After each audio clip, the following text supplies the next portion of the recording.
Hi Marvin Magazine, thank you so much for having me. My name is Taylor Janzen and I'm going to be talking to you about my new song, Devotion. I started writing this song in my head as a concept about 6 months before the song finally had a home. Look who's joining me. This is Rory. Anyways, about 6 months before I was actually able to fully write the song. I had the lyrics to the chorus, I don't want to have to choose between loving you and knowing me, in my phone, paired with the word devotion. And I was like, I know these things are going to make a good song. I know that they are. And it took me a while to be able to follow it, follow the thread and be able to make the whole song. Until last summer, I was working with Luke Nicoli, who I also wrote What I Do With and a couple other songs. And, as we were coming up with the sonic elements to the song, I was able to fully flesh out the idea. And it was really therapeutic and cathartic for me to be able to write about the feeling of losing myself in something or someone, and not being quite sure how to regain that. Our influences sonically were, Tegan and Sarah's Sainthood record. That was a huge one. Just the textures and the really cool sonic elements in that record were a huge part of making that song. And then some Clairo. We were really inspired by Clairo at the time.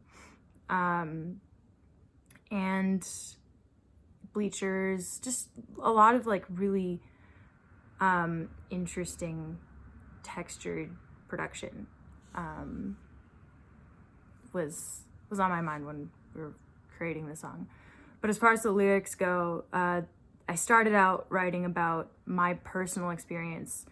I had just stopped attending church, which was a lifelong practice for me, and it kind of stopped making sense in the context of the rest of my life. And that was a really painful transition for me to go through. And so I thought, I'm gonna write a breakup song about that. I'm gonna write a song that's vague enough so that people can apply it to whatever they want to. But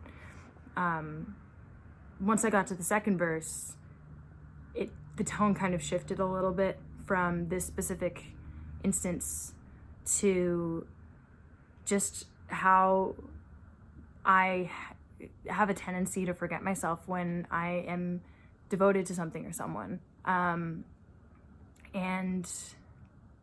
there was a lot of hard realizations that day, when I was really looking at myself and thinking, oh my God, this is a very big pattern for me.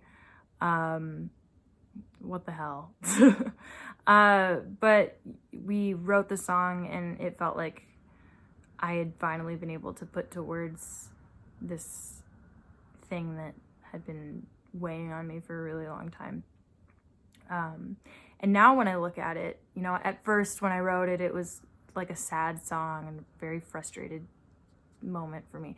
But now when I listen to it, it's almost empowering, and it's almost a reminder that if you're devoting yourself to the right things, you shouldn't have to choose between them and you. You should be able to, coexist as individuals. And it's a bit of an empowering moment for me to be able to take back the parts of myself that I repeatedly give away. Yeah, that is Devotion. Thank you for listening to my ramblings, and thank you so much, Marvin, for having me and letting me talk. Have a good one.